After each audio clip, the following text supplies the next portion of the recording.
5 conseils pour apprendre l'aéromodélisme.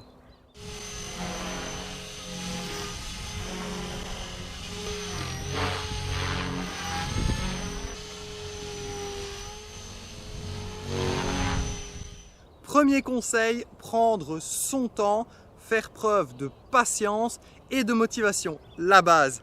Pourquoi je dis ça? Tout simplement parce que vous allez avoir des galères lors de votre parcours en aéromodélisme.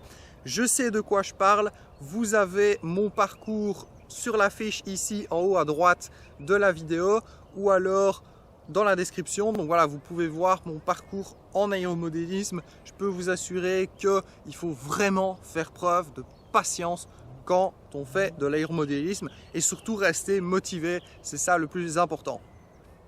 Deuxième conseil, être entouré et se faire aider. Alors cela peut paraître être un conseil bateau, mais je vous assure que si vous apprenez tout seul et que vous n'avez personne pour vous aider, vous allez apprendre beaucoup plus lentement et ça va être très difficile pour vous d'apprendre l'aéromodélisme correctement.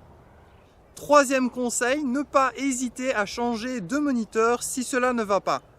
Effectivement, votre avancée en aéromodélisme dépendra de votre moniteur. Quatrième conseil, en hélicoptère à 1,50 m, tu apprendras. Pourquoi je dis ça?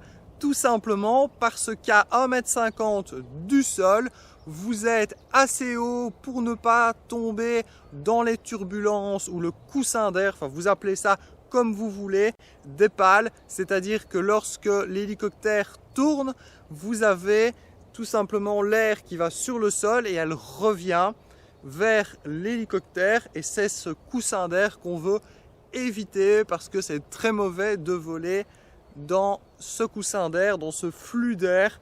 Si vous volez plus haut, vous allez malheureusement moins bien voir l'hélicoptère et si vous crashez, le crash sera plus dur à 3-4 mètres du sol qu'à 1,50 m, 2 mètres du sol. Donc essayez de voler à 1,50 m voire 2 mètres du sol, mais pas en tout cas trop haut pour éviter, si vous crachez, d'avoir votre hélicoptère tout simplement pulvérisé.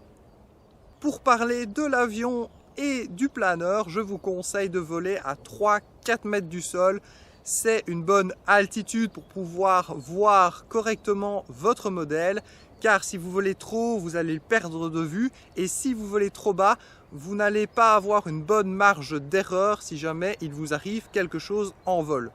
Cinquième conseil, achetez votre télécommande en même temps que votre modèle. Je vous conseille d'acheter toutes les choses en même temps que le modèle, donc le chargeur, la télécommande, voire même d'autres choses si vous avez d'autres choses à acheter, tout simplement pour la garantie.